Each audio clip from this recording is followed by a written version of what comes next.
Evening to all those who of you have joined the call.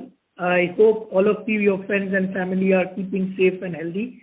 And I think after 6 quarters, we are having this call where me and my colleagues are together in a physical setting. So it's a very reassuring and a welcome thing. So I would like to start with a perspective on how the operating environment has shaped up over the last few months. It is certainly relieving to see COVID caseloads recede across the country, as India has successfully administered at least one dose of vaccine to 75% of the eligible adult population. We are grateful to the government authorities and all the frontline warriors who have worked tirelessly to achieve this feat. Mobility levels now above pre-pandemic levels is gradually rising across all sectors of the economy. Positive signs are showing up on some of the macro indicators, while in a meaningful and sustained recovery will depend on maintaining the velocity of vaccination drive, employment growth, and keeping inflation under check. As far as the quarter is concerned, consumption sentiment in our categories largely held up, but there was a moderation in run rates on a sequential basis, especially in rural, and this happened towards the end of the quarter. While it is too early to call out any underlying trend, I would like to share our hypothesis for the same. Given that spending on out-of-home categories and services had plummeted sharply, the unleashing of the pent-up demand in these segments has possibly taken up disproportionate share of wallet as consumers increasingly step out of their homes. This, coupled with significant inflation, could have further impacted the share of spend on FMCG, but I believe it's temporary. Also, the relative advantage of direct distribution enjoyed by larger players would have reduced as some of the smaller players are back on their feet. Even Nielsen data indicates a certain slowdown in recent times. However, we are not yet jumping to any definitive conclusion as retail audit pickup factors are yet to stabilize. Therefore, we would wait and watch for a few months before calling out any slowdown trend, if at all. We have had normal monsoons, and government stimulus continues to benefit a large section of the population in rural, which should help over the near to medium term. In addition, we expect continued overall economic recovery, which should help stabilize consumption. However, the continued high inflation and the global supply chain disruptions are two definitive risk factors to watch out for. In most of our international business, all geographies other than Vietnam, the consumption and the market situation continues to be largely stable, although there is cost inflation in each and every market. Vietnam had a tough quarter with severe COVID surge, but we expect it to do better as curves are being gradually lifted with cases coming down and vaccination picking up in the impacted areas. I will now talk about the business performance in the quarter and the outlook going forward.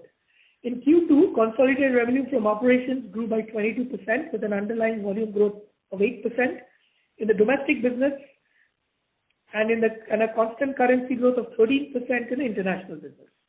Gross margin improved sequentially but was under pressure year on year with vegetable and food oil prices staying at elevated levels. ASP at 8% of the sales was up marginally as we maintained optimal investment across key categories and new foods. EBITDA grew by 9% and like-to-like PAT was up by 8%. Reported PAT was up 17% due to an exceptional item in the base. The India business delivered 24% revenue growth with an underlying volume growth of 8%. 2-year CAGR was 9% and revenue CAGR 2-year was 15%.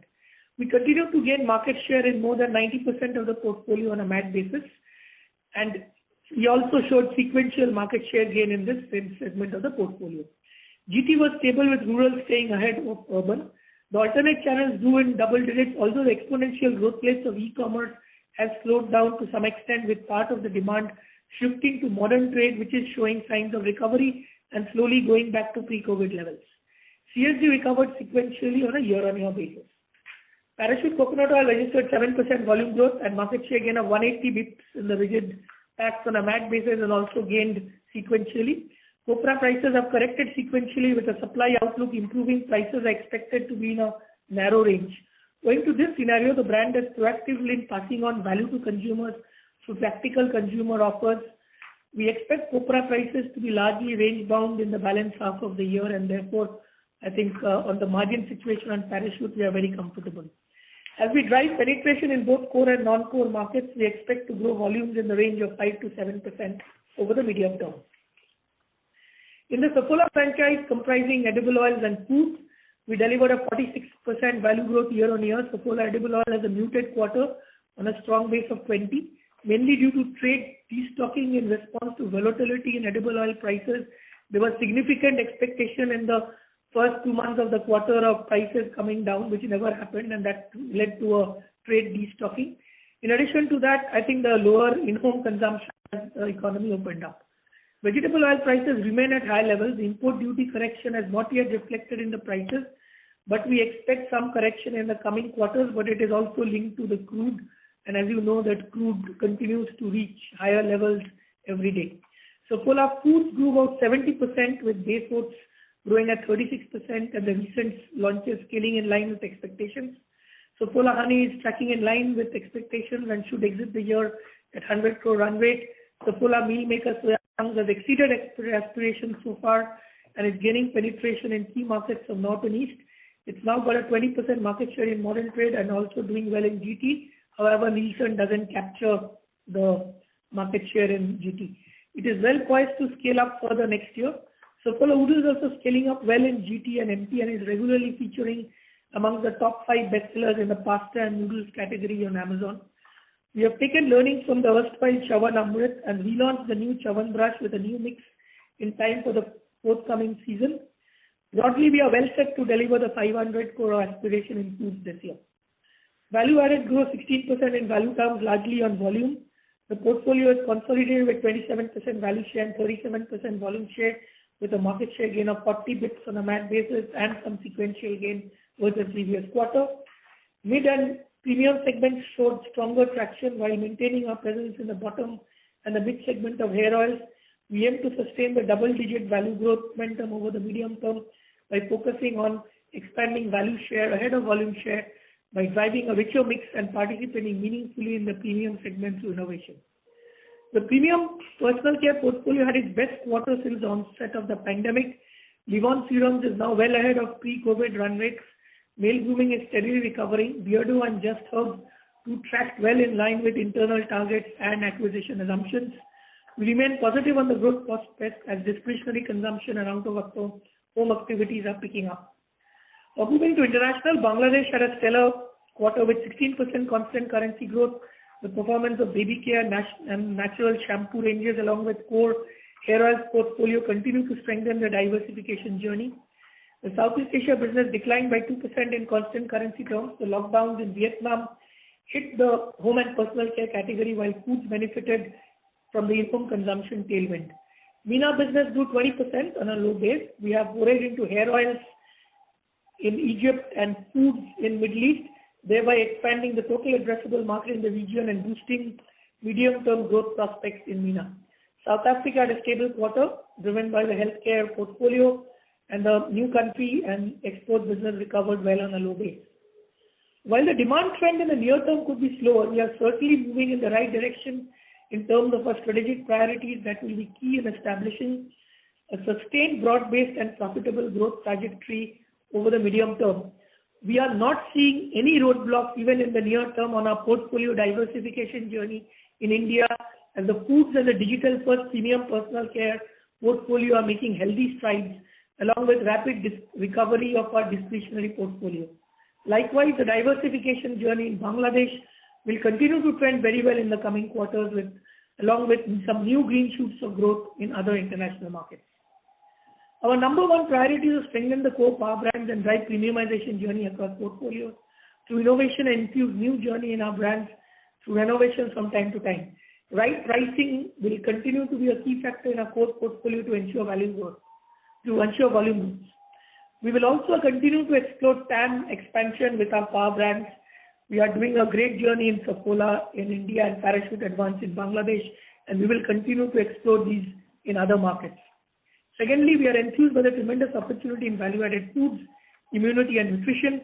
We have tasted success and initial beat to increase Saffola's addressable market, and we are on course to reach the 500 crore mark this year. We will continue to be aggressive in driving market share gains and market development of these categories we have forayed into, as well explore a couple of new launches in early FY23 in order to build a INR 850 to 1000 crore portfolio by FY24. The confidence levels in doing this is very high. Number three, we believe our efforts towards go-to-market transformation in urban and rural will enable us to maintain our competitive edge over the longer term. In rural, we continue to enhance our rural direct reach by expanding our stockist network. In urban, we are sharpening our focus on the chemist and food outlets. We have launched a separate go-to-market model of our food business in 3 metro cities, where we have segregated food outlets, deployed dedicated feet on street, and made specific investment towards merchandising, in-store visibility, and promotion. We will extend this across once the prototype is successful and also experiment the same in chemist and cosmetic outlets later. We are also leveraging automation and analytics to enhance the productivity of our entire sales and supply chain network. Number 4, digital is a key pivot for our consumer-facing business today. We are consistently learning and building future-ready capabilities thanks to brands like Beardo and Just Herbs in our fold, while they operate independently of the mothership. Both brands are tracking in line with internal aspirations and will enable us to effectively tap into what is likely to be the fastest growing channel. These capabilities will help us to scale and broaden our D2C play through both organic and inorganic routes. We continue to aspire to build a 450 to 500 crore digital brand business by 2024. Number 5, we aim to maintain predictable double-digit constant currency growth in international business given the minimal exposure to any volatile economies and any forex. We have renewed our focus towards expanding the total addressable market, especially in MENA and Vietnam, which will enable us to deliver a broad-based performance over the medium term in addition to Bangladesh. Next, we continue to chase aggressive targets to institutionalize cost-saving programs and refine our cost structures that allow us to remain competitive and deliver profitable growth. The sharp inflation in input costs has made cost management an imperative. While crude and vegetable oil prices stay firm currently, gross margins will move up sequentially in Q3 and Q4. However, the improvement in operating margin is likely to play out largely only in Q4. This is because of 2 counts. First, while we have been able to maintain the optimal share of voice and visibility without significant increase in ad spends in the last few quarters, we must note that our A&P spends are likely to rise in the forthcoming quarters given the more media clutter and everything opening up. Secondly, the second round of cost improvement measures which were initiated in Q2 will only start giving accruals in Q4. Last but not the least, Marico is committed to safeguarding the interests of its stakeholders. Our ESG agenda continues to be an irrepressible part of our ethos. Recently, we adopted a hybrid working model to build locational and other flexibility requirements of the millennial workforce of today. We are also immensely proud to have launched Marico's Inclusion and Diversity Council and charter that reinforces an equal, diverse and inclusive workforce in terms of skills, ethnicity, nationalities and gender. We aim to maintain best-in-class governance standards, which we believe provides a structural framework to shape a sustainable future. We believe that as long as we stick to these fundamentals, adapt to the vagaries of the operating environment with agility and innovation, we can stay resilient and deliver 13 to 15% revenue growth over the medium term on the back of 8 to 10% volume growth in the India business and double-digit constant currency growth in the international business, while keeping our operating margin above the threshold of 19%. However, in H2 of this year, in view of the current conditions and the very high base of 15% and 25% in India, we are looking at a double-digit revenue growth with mid-single-digit volume growth in India at this point in time. This will also translate into a healthy double-digit 2-year CAGR in volume terms, and we might also see a movement to a high single-digit volume growth in Q4 if consumption situation does not worsen. I would like to close my comments by conveying my gratitude to all Marico members and associates for their tremendous spirit and resilience through these challenging times. We hope to keep moving ahead together to build an even stronger and lasting ecosystem by staying true to our purpose of making a positive difference in the lives of all those we touch along with the way. Thank you for your patient listening, and we will now take your questions. Thank you very much. We will now begin the question and answer session. Anyone who wishes to ask a question may press star and 1 on the touchtone telephone. If you wish to remove yourself from the question queue, you may press star and 2. Participants are requested to use handsets while asking a question. Anyone who would like to ask a question, please press star followed by 1 at this time. Ladies and gentlemen, we will wait for a moment while the question queue assembles.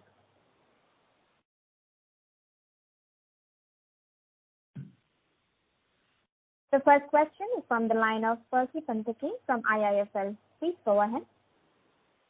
Hi, sir. Congrats on a good set of numbers.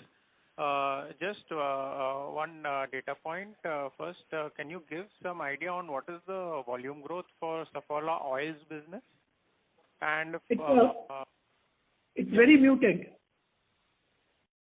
But not in the negative territory, right? No. Okay.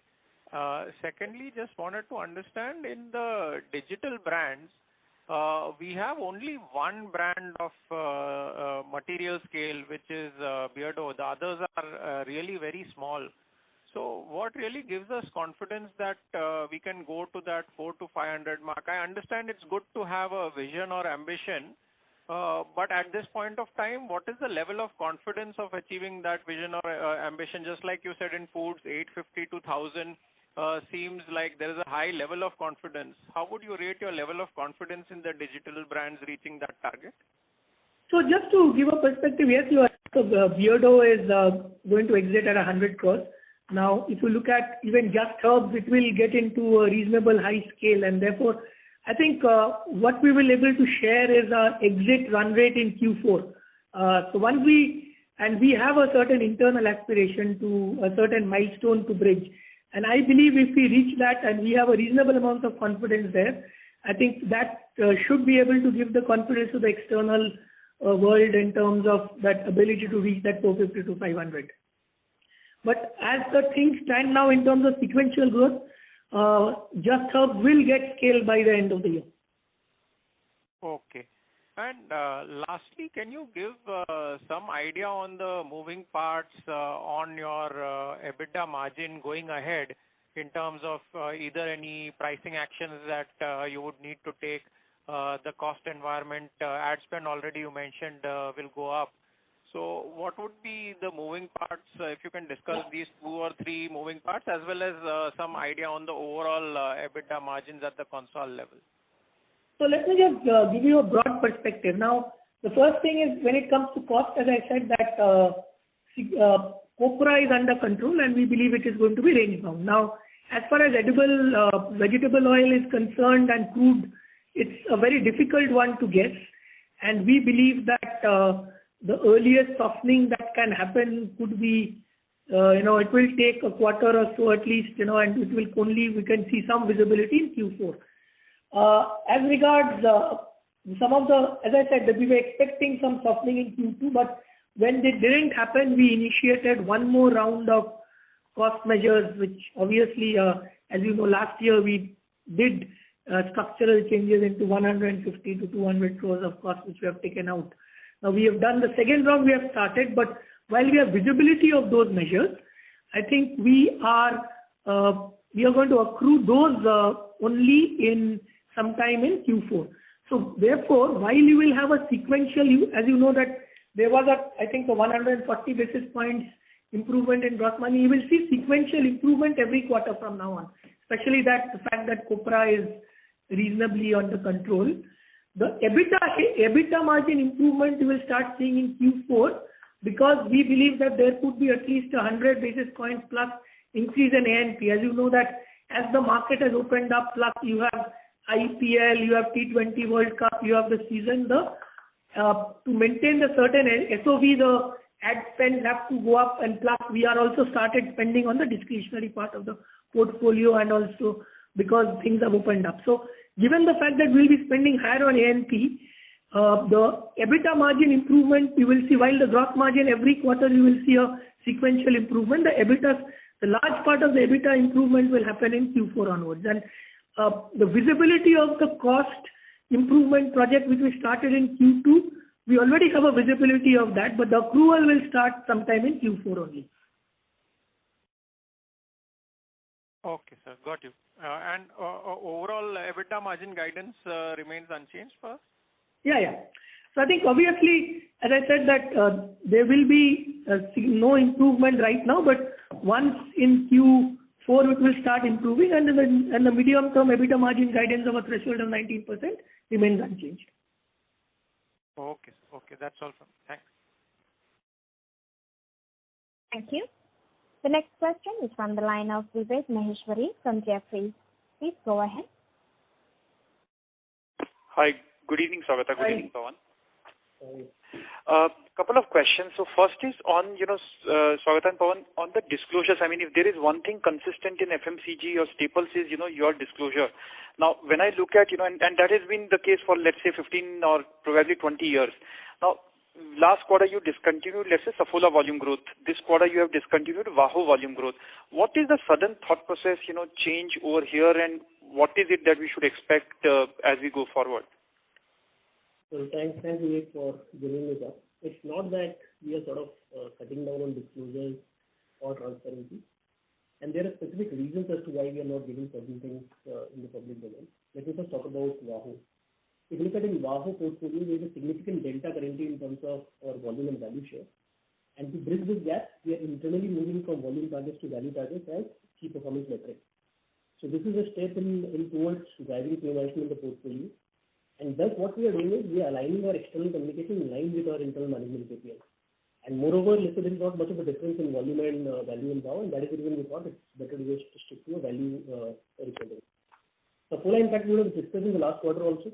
Now, with the extension of the brand Saffola to multiple food categories beyond oats and edibles, we have actually expanded the overall Saffola Foods total addressable market to nearly 5,000 crores. And we also expect that disproportionate growth of the franchise will be actually led by value-added products in the foods and immunity category. And therefore, we see merit in reporting growth for Saffola as a franchise. Now, moreover, we also believe disclosing volume growth of Saffola oil specifically works to our competitive disadvantage, and therefore we would rather not disclose the same and we'll keep giving broader indications.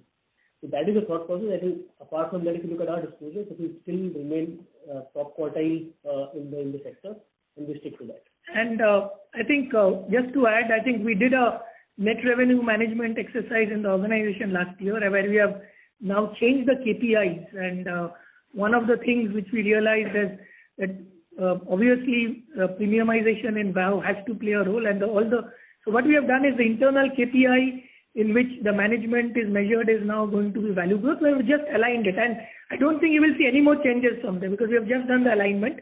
We will continue to indicate the volume growth and volume share. So I can assure you that that is something which we'll continue to indicate. And in VAHO, actually, there is hardly much difference between volume and value growth, really. So I think that is the only thing we've done. So it's all internal and external KPIs are now aligned because otherwise it's very difficult to have two different KPIs, one external and one internal. And I don't think any more you can expect anything. It's more or less done. These are the two which we have done. As a part of our total, as I said, the NRM exercise which we did with one of the big consulting firms last year. Got it. And that doesn't change the medium term 8 to 10% Nothing. growth. So I mean, are we stopped chasing 10% volume growth in VAHO? The answer is no. We will continue to chase 10% volume growth in VAHO. It's just that there has to be alignment with respect to what we are tracking internally and what we are reporting externally. And we will, as I said, this time also we disclose Saffola volume is muted. We will not stop from telling you an idea of how is it doing. You don't worry on that front at all. That's reassuring, and I think just, with due respect to Pawan's point, I would just like to correct you. You are not in top quartile. You are number one in disclosure, as I always state. So, yeah, looking forward to the same thing in future as well. My second question is on the EBITDA margin, Saugata.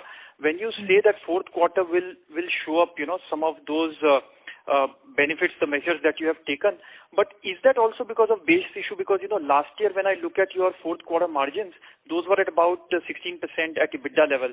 I'm talking about absolute margin. See, it's absolute margin I'm talking about. That it is not I'm talking about YOY growth. I'm talking about absolute margin. So.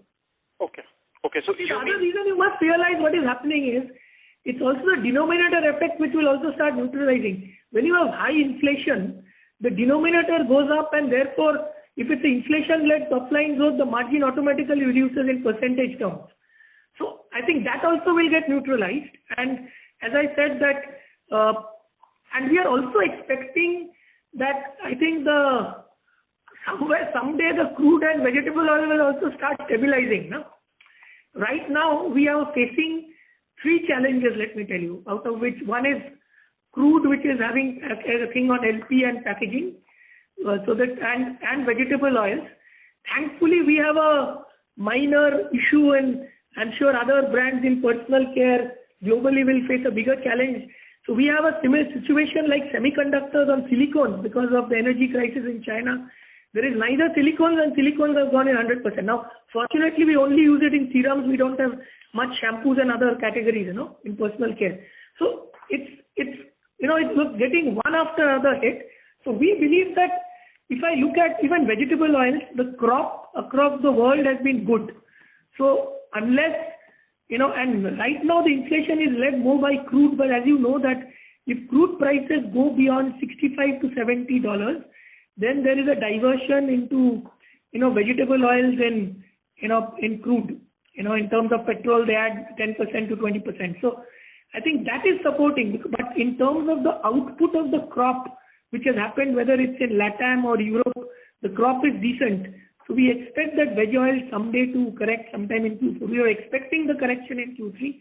Unfortunately, in spite of the government duty cut with the crude suddenly going up, this thing never happened. So I think it's a combination of all this, and we believe that you will start seeing the medium term, targets happening by Q4 sometime. Q4 or Q1 definitely. And the good thing is that hopefully the southwest monsoon has been good. The northeast initial indications should be okay, and therefore copra next year also will be comfortable. Okay, got it. And just 2 very small questions. One is when you talk about, let's say, Beardo turnover 100 crore exit or 450 to 500 crore by 2024 of D2C. These numbers, when you talk about, these are accounting revenues or let's say so-called GMVs? No. Unfortunately, I wish I would have done this. So then I would have been, having a valuation 5 times GMV, 1,000 crore valuation of Beardo. Because unfortunately, we are poor people. We have to go by net realization. Okay, so Beardo 100 crore net? Yeah, net. An unfortunate part of it. We don't have the luxury of GMV. I wish, my board would have allowed that. Yeah. Got it. And last very small question on Chyawanprash. Saugata, you have mentioned, and the release also talks about Chyawanprash, the mix reformulation or whatever. Was it a mix-related issue? Because I'm guessing at that point of time when you launched, there was a fair amount of science which got into it. I would have imagined it would have been more about customer offtakes because, there are some entrenched players in that space. So mix itself product formulation. So let me address this issue. Let me address this issue. So we wanted to, give a differentiated product. Now, as per laws, we can't call it Chyawanprash, so we had something called Chyawanamrit. Now, what happened is consumers don't understand it. Number 2, I think in terms of the packaging and other things, and even the market, we tried to go head on.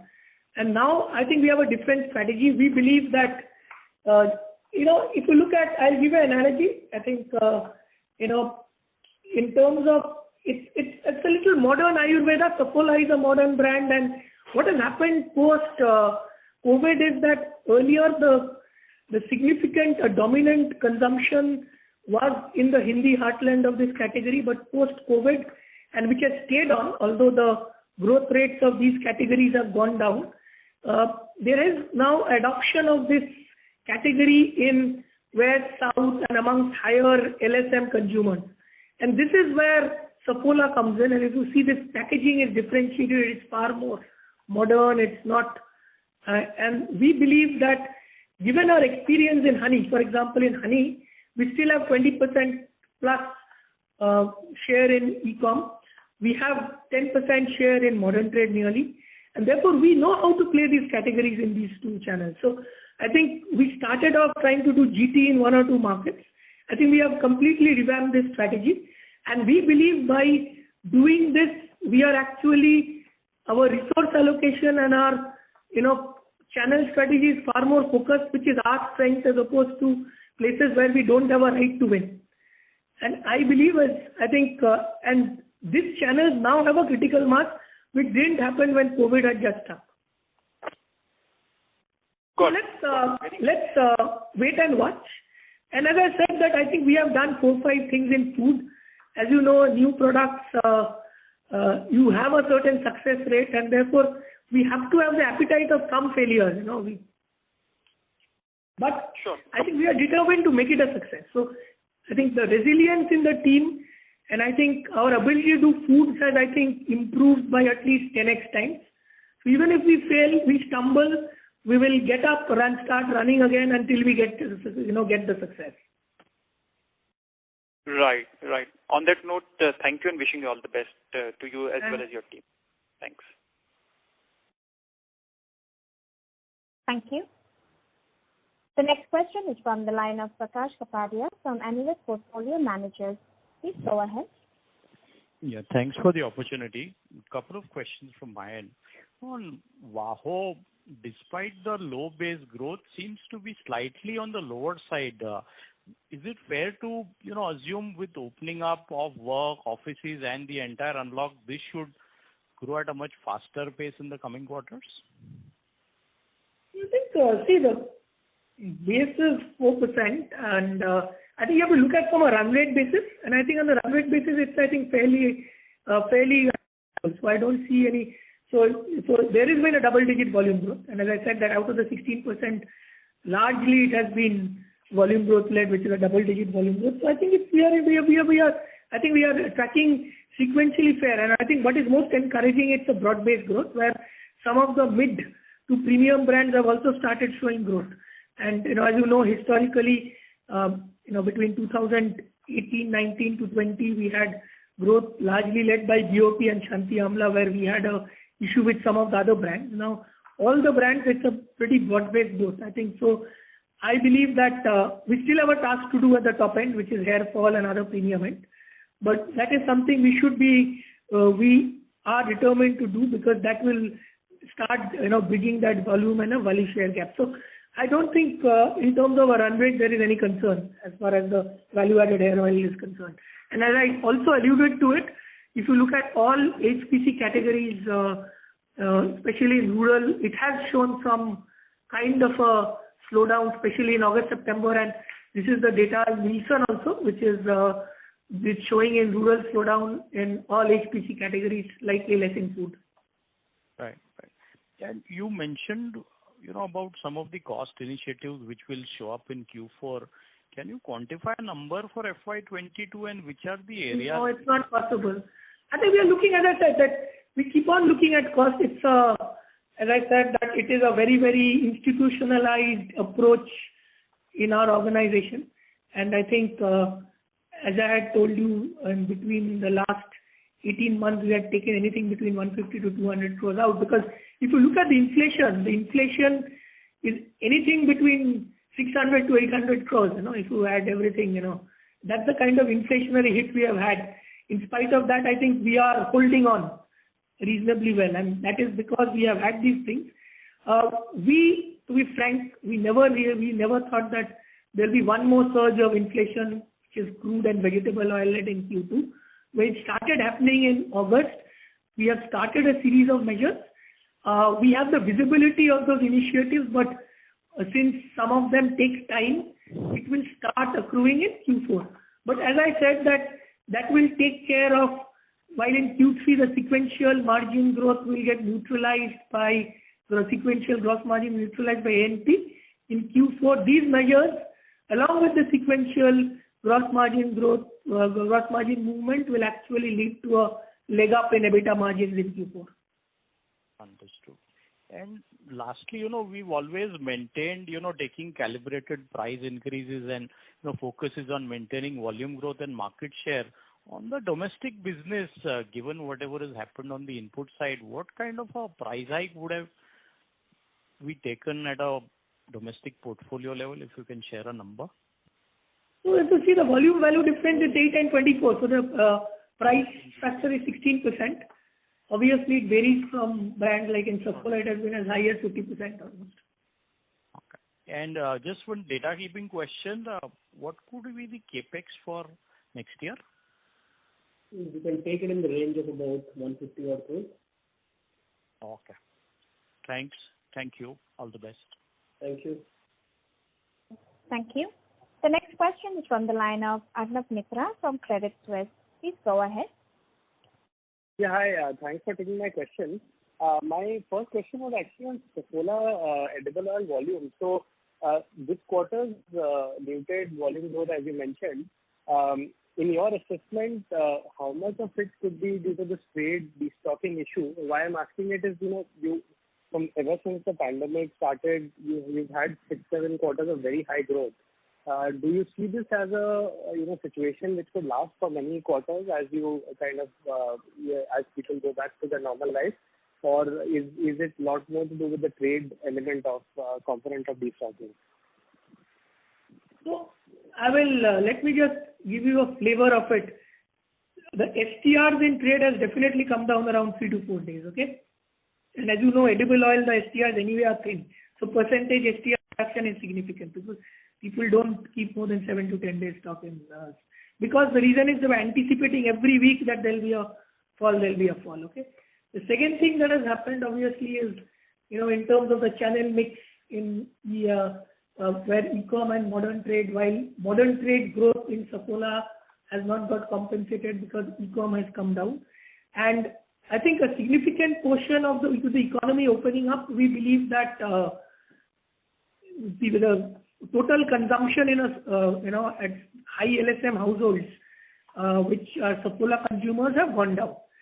Lastly, and now we will have to get data, is that we believe that this continuous high inflation and these prices will or we could potentially slow down adoption into the brand, but that is where we are waiting and watching on this because as you know, yes, the second half also has a 17% volume base. Having said that, I think once things start softening, which should ideally happen sometime in quarter 4 and definitely next year, quarter 1, I think things will come back to gradually to normal. Okay. Thanks for that. And just carrying on from one of the previous questions, if your Saffola volumes are going to remain muted in the near term, and the base for VAHO is definitely higher. You had a very strong pickup last year, second half. Do you feel confident about that mid-single digit kind of a number, especially in the context of, as you mentioned, some form of a rural slowdown also coming through? Or, is there a risk to that number also if the current situation continues? I'll tell you, let me just break it up into this one. We don't see any issues in Parachute. As far as VAHO is concerned, I think while the base growth is high, I think in terms of run rates, and given the fact that we are now having broad-based growth, and especially in the mid to premium brands, I think we will be able to deliver this double-digit value growth which we have taken into account. Foods, again, doing well, and we are seeing a recovery of the discretionary. So even if Saffola continues to remain muted, I think, and that is the reason I think we are indicating a mid-single digit as opposed to a high single digit, which we were earlier, kind of gunning for. So I don't think there is any stress in what we are looking at currently. Now, this so-called slowdown, I think we have to wait and watch, because if I look at other economic indicators, I think they are fairly in control. The monsoon has been good. So as I said, that it could be two things, and I'm talking of the sector and not just this one. It could be that there was in June and July a lot of pipeline filling, and then which didn't translate to that kind of offtakes. And as I said, when it opens up and is high inflation, there is a challenge in the share of wallet between out of home and the fact that there is inflation in food, inflation in petrol, transport and all that. So I think if things stabilize, I think fundamentally the reason which we are happy about is all our brands in terms of brand equity, health, penetration, distribution, everything is in order. So I think that gives us the assurance that while we have been giving you a cautious outlook, this much, I think there is no stress in that. Sure, thanks. And my last question was on the new Saffola food category. So obviously the first big I think, success outside of oats was in honey. So in honey, just wanted to understand the journey of distribution expansion. Have you entered into GT? What kind of distribution do you have there? And are you seeing offtakes in GT if you have entered in these areas, or is the brand still very much e-com modern trade and it will remain so for at least the foreseeable year or so? I think we have started our GT expansion, and as I also alluded to that, given now that we have critical mass in foods, which should be hitting 500 crores, we are also starting a differentiated GTM for foods in 3 metros to start with, which will extend it.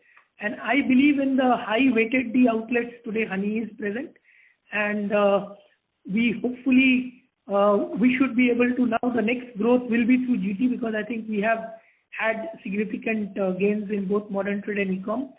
Soya chunks actually is a significant GT product, and therefore while we have 20% share in MT because others are not present, like in West Bengal, which was our test market or prototype market, we have a very high presence in GT and significant distribution. So I think now the journey is going to be significant investment behind food GTM in GT, and we expect the next growth to come from there, because even if you have to succeed in noodles, you have to move and get a critical mass. So therefore, in the high weighted D outlets in food, we will definitely have a significant presence and a significant amount of investment. Okay, thanks so much, and all the best. Thank you. The next question is from the line of Shirish Pardeshi from Centrum Capital. Please go ahead. Yeah. Hi, good evening, Saugata and Pawan. Thanks for the opportunity. I have 2 questions. The first question is that you said the rural, you are seeing this strain. Is there any specific pockets you are referring to, say, Middle India, or it's in general you are saying this comment? So I think there are certain pockets, but very difficult. As I said that, see, this is something which started happening towards the end of August. We are seeing it in September and it continues. All I can say is it is better in the south. This much I can tell you, the south is not that impacted. South is not impacted?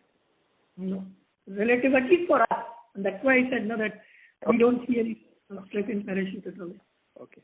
The other question I have, you try to target about 500 crore from the digital brands next 2-3 years. If I do quick maths, it's roughly about 5% of the business which you're targeting from this channel or maybe products. So your commentary, what you're saying, single digit looks little lower, or are you being trying to more conservative? No, that 5% that is in 24, and by that time I think the turnover of the company will be higher than 10,000 crores. My guess is it will be 10,500, 11,000 crore in between. Fine, but that is, Shirish, you're not very clear on the question. What Saugata has mentioned is that we are expecting mid-single digit growth in H2, and the contribution from this portfolio will be, of course, 5-6% as we move ahead. And we're talking not about, now, because we're talking about 24 crores by 24. That could be, yeah. So that will be around. So Okay, sure. Does that help, Shirish? Yeah, that I understand. Just one follow-up on that, and that's my last question. This 500 crore, what you're targeting, will it also have the impact on the margin movement on the positive side, or you will keep on investing? See, I think the gross margins obviously of this portfolio will be high. I think we have a strategic funding policy, which is there we invest a certain percentage of our PBT into strategic funding. Now, that policy remains the same. It's just that we are investing behind digital brands versus this. So I don't see any significant impact on that, but certainly this will positively impact the gross margin definitely. Sure. All right. Thank you, and all the best to you and the team. Thank you. Thanks. Thank you. The next question is from the line of Harit Kapoor from Investec. Please go ahead. Yeah, hi, good evening. I just had 2 questions. First was, on the, the new go-to-market investment that you made in the food business. I just wanted to understand, is this a precursor to probably over the next, say, 12 to 18 months, an even more, aggressive new brand launch or looking at new products to kind of, get you 850 to 1,000 crores, target, and hence you're kind of building this up over and above the fact that you want to build GT into all the existing brands as well? So I think one thing we realized that, our current strength was modern trade and e-com and grocery. Okay. Now modern trade and e-com, and therefore when food got launched, our right to win in modern trade and e-com was very high, and we established significant share. Now, if you look at penetration of oats and savory oats, it's still a consolidated penetration. Now, when we are getting into things like noodles, and now that we have a range of foods, we decided that it makes sense because selling some of the other mass items and food, whether it's replenishment, selling in pieces, managing stock freshness, they are different skill sets. And the current set of, the last mile distributor sales force or the current set of merchandisers may not be equipped to handle specialized food outlets, which are largely today, open format, which needs a certain level of servicing. It could be twice a week. And therefore, I think we have set this up. And the second thing is, obviously, yes, we are looking at entry into one or two categories. And I believe our food GTM will become an attractive proposition for, potential startup acquisitions, because they will now have a ready-made GTM for us to scale up. And tomorrow, if I want to, look at even acquisitions in the food business. Got it. Very clear. The second, point was on the VAHO business. Now that you've got the mid-premium and premium business also, kind of firing and it's broad-based growth, assuming that you continue to, do well here and, probably add new product here, is there a view that maybe, within the next 2-3 years, structurally the margin profile of this business, especially the gross margin level, can be higher, kind of aiding your overall India business? Because, the So let me just, So let me tell you, I think you are largely right that the fact that a significant part of the growth of VAHO was led by Shanti Amla, and Shanti Amla, since we have a discounted price strategy, and also the fact that a significant action in the market in the previous 2-3 years happened in the bottom of pyramid, which is, mustard and other things. Now, if you ask me, this will definitely happen only when we aggressively participate. I think some improvement will happen, but a substantial improvement will happen when we have a much more significant presence in, like things like hair fall or a premium almond kind of an oil. Or we get into, what I call premium participation today, which Wow, Mamaearth and those kind of brands have. So I think it's a journey. I will think it will happen in 2 stages. First, the fact that we have stabilized the mid, which is premium for us, but is not still premium for the market. The next stage has to be participation in premium, far better presence in hair fall and some other segments there. So it definitely will happen in phases, but you are absolutely right. Our endeavor is to, and one of the reasons we have changed the KPI to value and focus on that is to endeavor to improve the margins in that part of the business. Got it. Wish you all the best. Thank you so much. Thank you. Ladies and gentlemen, you may press star and 1 to ask a question. The next question is from the line of Aditya Suman from Goldman Sachs. Please go ahead. Hi, good evening. A couple of questions. One is, can you give us a sense of how inflation is playing out in your international markets, and whether you have enough pricing power to sort of offset that? And secondly, in terms of Parachute, will there be, in terms of price increase, how much further price increase do you think you need to take, assuming that the input cost inflation does not change from it? Just to offset it, just to assume that if you were to take it to offset the margin impact, how much price increase will you need? So first, let me address the international market. I think the international market, given the portfolio, is completely different, and also, as you know, that we use in Bangladesh and other markets the copra which is sourced from other markets. So while there is inflation impact, the inflation impact is little less, and therefore we have managed wherever possible, and we don't see any significant margin strain there. Obviously, in some of the places where we export some of the Indian products, obviously there would be some impact, but largely I think it has been contained. And as you know, last year also we did significant exercise in cost management, especially in Vietnam and some of the other markets. So we believe, and as you know, that also the other thing is that there has been a significant diversification of our portfolio in Bangladesh, which includes shampoo, baby, and other things which are not so, input cost heavy in terms of, RM heavy in terms of commodities. So I think we are in a fairly okay space in that. Coming to Parachute, actually copra has sequentially reduced, and therefore we have taken a little bit of a price correction. There has been an 11% sequential reduction in copra prices, and as you know that we are very clear now. We have been extremely proactive in managing prices because we have learned our lessons of the past. We have actually taken actually a price marginal tactical through price promo, some price correction actually we have taken in the last starting September and even now as we speak. Oh, I understand. That's very hard to know. And here there would still be some inflation because of the packaging material and stuff like that. But you feel that the reduction in the copra price is sufficient for you to offset all of that? Yeah, and I think it's fine. I mean, I'm talking of the total cost. Even if you look at the total cost COGS, I think it has sequentially reduced. All right. Thank you. No, that's very clear. Thanks. Thank you. The next question is from the line of Tejas Shah from Spark Capital. Please go ahead. Hello, am I audible? Yes, there you are. Yeah. Hi, Swagata. Hi, Pawan. Thanks for the opportunity. So my question pertains to margins and not in the near term, but in medium to long term.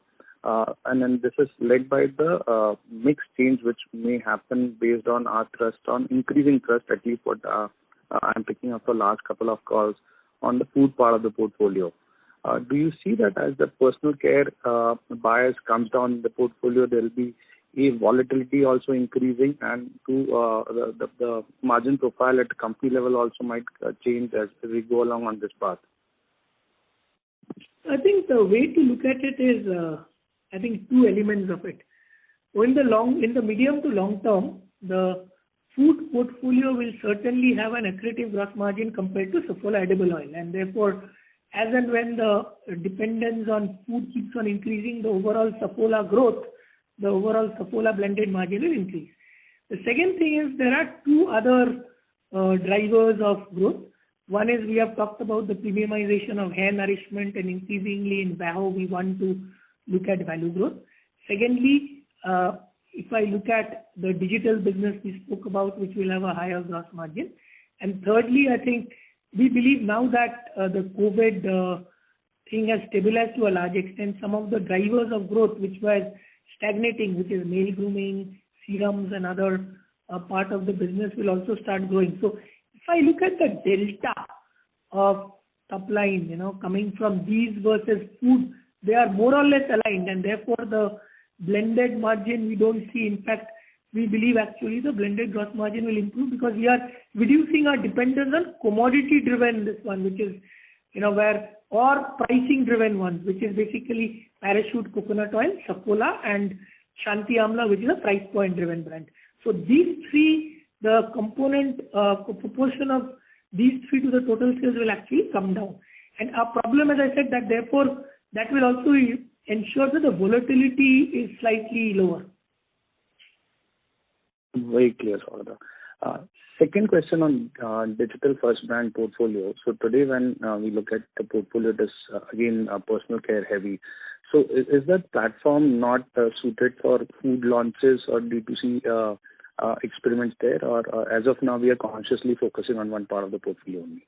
If you look at the unit economics, it is far more, I think, conducive to personal care, because you need a AOV of $8 to $9. You need a GM1 of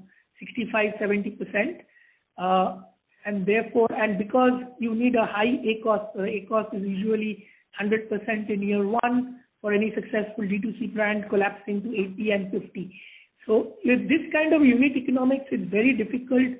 So it's perfect for a brand which is a 350 to 500 Indian rupees with a 65 to 70 GM. This is very difficult other than, the kind of products which is high-end nutrition or, very specialized foods. But if you look at food brands, for food brands, the easier crossover can happen with, availability in modern trade and specialty food outlets, versus D2C brand. I think the crossover to brick and mortar can happen only after 60-70 crores of NR, or 100 crore plus of GMV. So I think that's the difference, and therefore having a 60% gross margin food, I'm sure people do it. There are brands today in the space that do it, but then what happens is that total addressable market becomes limited, and food, our focus is far more on scale. Sure, very clear. Thanks, and happy Diwali to the whole team, and all the best. Thank you. Thank you. Ladies and gentlemen, due to time constraints, that was the last question for today. I now hand the conference over to the management for closing comments. Thanks a lot for listening on the call. To conclude, we had a satisfactory quarterly performance with largely broad-based growth both in India and international markets. However, the demand trends in India in the last month or so keeps us watchful in the near term. While there is a comfort around copra prices, high inflation in other raw materials will put pressure on the margins, and that can lead to modest profit growth in second half. If you have any further queries, please feel free to reach out to our IR team, and we'll be happy to address the same. That is it from our side. Wish you all a great festive season ahead. Please stay safe and take care. Thank you. On behalf of Marico Limited,